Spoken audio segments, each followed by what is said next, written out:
Tama nga sila sa kasabihan na minsan ang mga ahas ay di lamang sa kagubatan matatagpuan dahil ang iba ay nasa paligid mo lamang at kung minsan ay malapit pa sa'yo. Unang taon po namin sa kolehiyo dahil nga po sa sobrang closeness namin sa isa't isa ay parehong kurso po ang aming kinuha.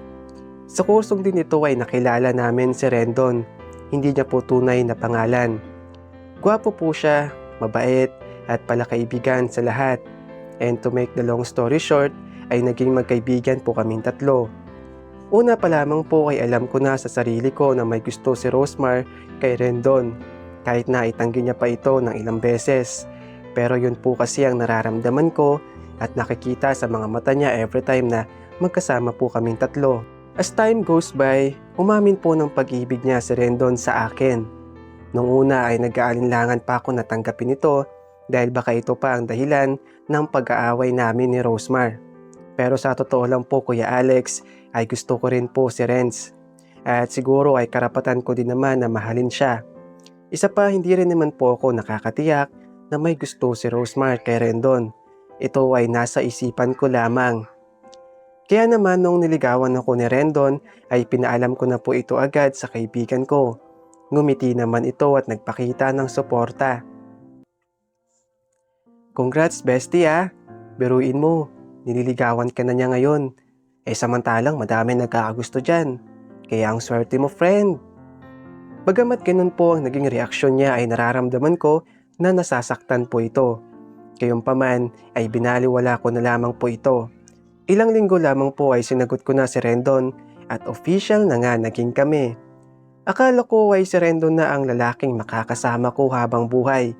Kumbaga, una at huling pag-ibig. Pero nagkamali ako.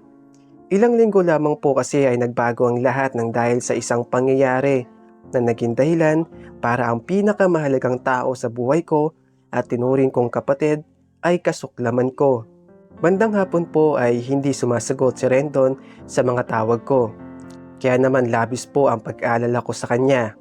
At that time ay hindi ko pa alam kung saan ang bahay niya dahil sa hindi niya pa kasi ako nadadala sa bahay nila at napapakilala sa mga magulang niya.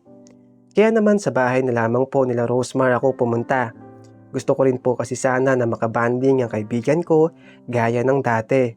Manood ng mga movies at magkulitan. Ngunit pagkadating ko sa bahay nila ay wala po ang mga magulang niya. Akala ko wala rin siya doon. Pero andoon po ang kanyang bunsong kapatid na nasa labas ng kanilang bahay habang nakikipaglaro. Sabi niya na nasa kwarto daw ang ate niya, kaya pumasok po agad ako. Sa pagbukas ko ng pintuan ng kwarto niya, ay ganoon na lamang ang pagkabigla ko nang makita ko na nakahubad ang kaibigan ko habang nakapatong sa tila isang pamilyar na lalaki. Ang dalawa ay tila gumagawa ng isang pagtataksil. Dahil ang lalaking iyon ay ang boyfriend ko na si Rendon. Napaiyak ako sa mga nakita ko.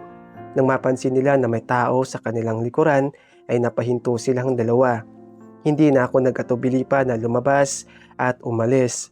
Ganun pala ang pakiramdam na ang matalik mong kaibigan mula pagkabata ay magtaksil sa'yo. Sobra akong naiyak sa mga nakita ko. Siguro ay dahil sa hindi ako makapaniwala na ang pinakamatalik kong kaibigan at itinuring kong kapatid ay nagawa akong pagtaksilan.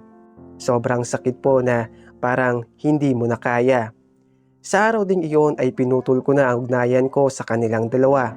Kahit na ilang beses pa humingi ng tawad ang mga ito ay never ko na itong patatawarin pa. Lalo na ang ahas at taksil kong kaibigan. Magsama kayong dalawa. At yan po ang kwento natin sa araw na ito na nanggaling sa nagpapatago na lamang sa pangalang Vanessa. Pero medyo natawa lang ako sa mga pangalan na ginamit niya para itago ang kanilang pagkakakilanlan na sina Rendon at Rosemar. So medyo pamilyar yung kanilang mga pangalan. Pero para sa iyo Vanessa, ito lang masasabi ko. Tama ang ginawa mo na hindi mo na pinatagal pa. At tama ang ginawa mo na pinutol mo na ang ugnayan mo sa kanilang dalawa. Dahil kung nagpatuloy pa ito ay baka mas lalo lang sumama ang nararamdaman mo. At para naman sa taksil mong kaibigan, sana ay huwag mangyari sa iyo ang ginawa na si Rendon Dahil kung nagawa ito ni Rendon sa dati niyang kasintahan, ay maaari niya din itong gawin sa bago. Kaya mag-iingat ka. Maraming salamat po sa pakikinig sa kwento natin sa araw na ito. Ako ang inyong Kuya Alex.